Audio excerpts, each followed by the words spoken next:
Even worse, you shockingly failed to redact many of the victims' names, which is what you were ordered to do by Congress. Some of the victims had come forward publicly, but many had not. Many had kept their torment private, even from family and friends. But you published their names, their identities, their images on thousands of pages for the world to see. Congressman Jamie Raskin is not approaching this hearing like someone searching for a headline. He comes in with a record, a subpoena, 6 million Epstein files, 3 million produced, redactions that, according to him, protected alleged abusers while exposing victims. And behind the Attorney General, survivors and family members sitting in the room, waiting to hear whether the Department of Justice still recognizes them. Raskin is the ranking Democrat on the House Judiciary Committee. He does not start with a theory. He starts with names, numbers, documents, and a question that sits over the entire hearing. If the Justice Department exists to protect the American people, why were the victims left exposed while the powerful remained hidden? Watch how he builds the case. For the world to see. So you ignored the law, and even with over 100,000 employees at your disposal, you acted with some mixture of staggering incompetence, cold indifference, and jaded cruelty towards more than 1,000 victims raped, abused, and trafficked. This performance screams cover-up.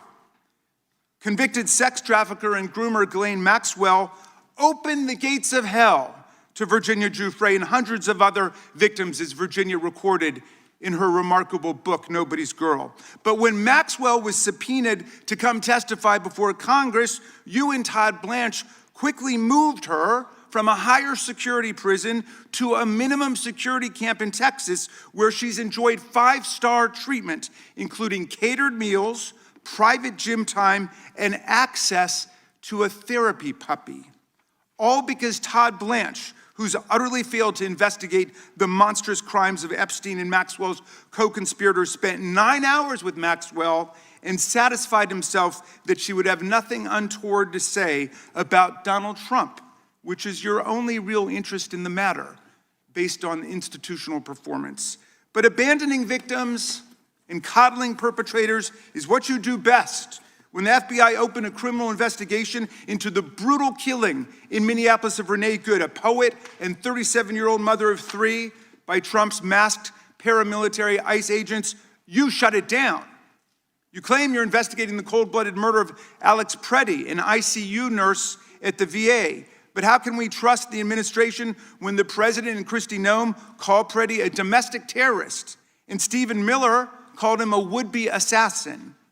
Not only do you refuse to share evidence with the state and local investigators and prosecutors in Minnesota, you have blocked their access to the crime scene and the evidence.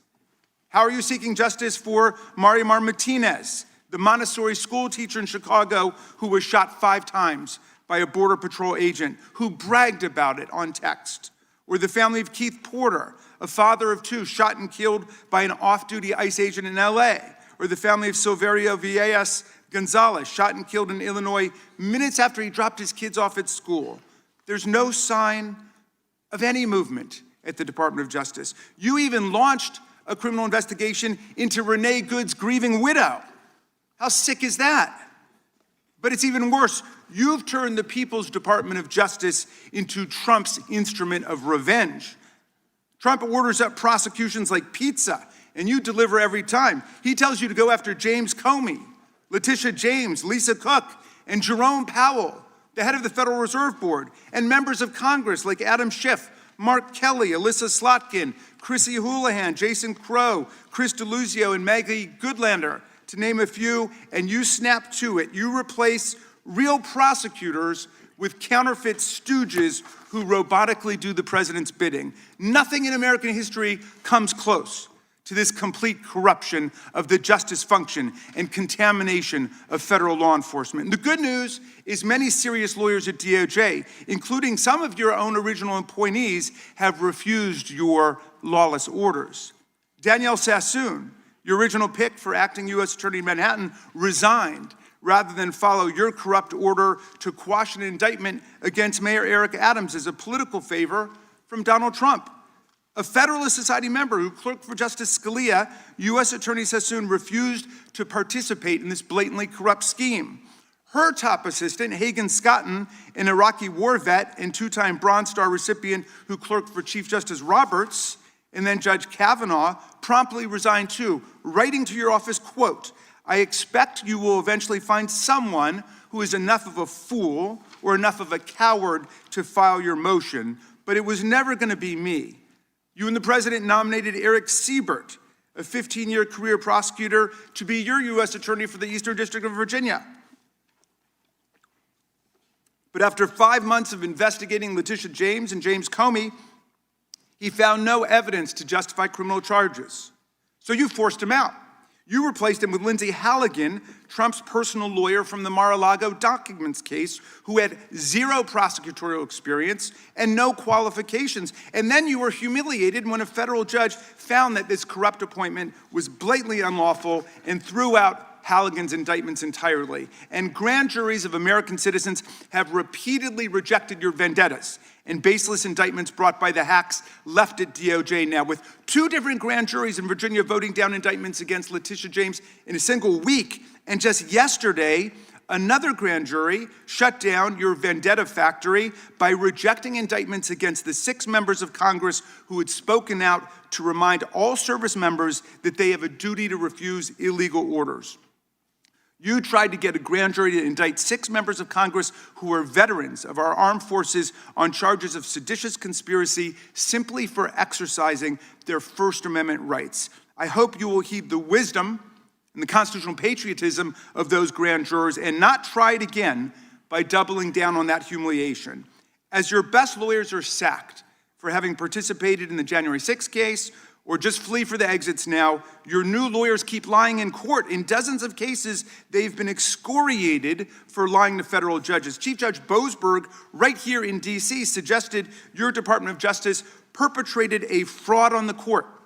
Other judges found your statements to be, quote, inexplicably misleading, patently incredible, totally inconsistent, and so disingenuous that the court is left with little confidence that the government can be trusted to tell the truth about anything. This is what it looks like when the government asks victims to trust a system that may have exposed them and protected the powerful. The Department of Justice is supposed to protect victims, preserve evidence, follow congressional orders, and apply the law without political loyalty. But according to Jamie Raskin, the record points in the opposite direction. He says the Justice Department protected the names of alleged abusers, enablers, accomplices, and co-conspirators, while failing to protect the names, identities, and images of victims. That is the core allegation, not a tone issue, not a partisan insult, a redaction issue, a files issue, a record issue, and Raskin brings numbers. 6 million Epstein-related documents, photographs, and videos ordered by Congress. 3 million produced, according to his statement. 3 million withheld, with the explanation that they were somehow duplicative. But Raskin's question is procedural. If they are duplicative, why not release them? And if they contain victim statements or prosecution material, then they are not just duplicate pages. They are part of the permanent record. Then he brings names, survivors, family members, Virginia Giuffre, Ghislaine Maxwell, Todd Blanche, Donald Trump, James Comey, Letitia James, Lisa Cook, Jerome Powell, members of Congress, federal prosecutors, grand juries, judges. He is not presenting one isolated dispute. He is building a timeline. First, the Epstein files, then the redactions, then Maxwell's treatment, then the allegation that the Justice Department's real interest was protecting Trump from damaging information, then the ICE-related cases,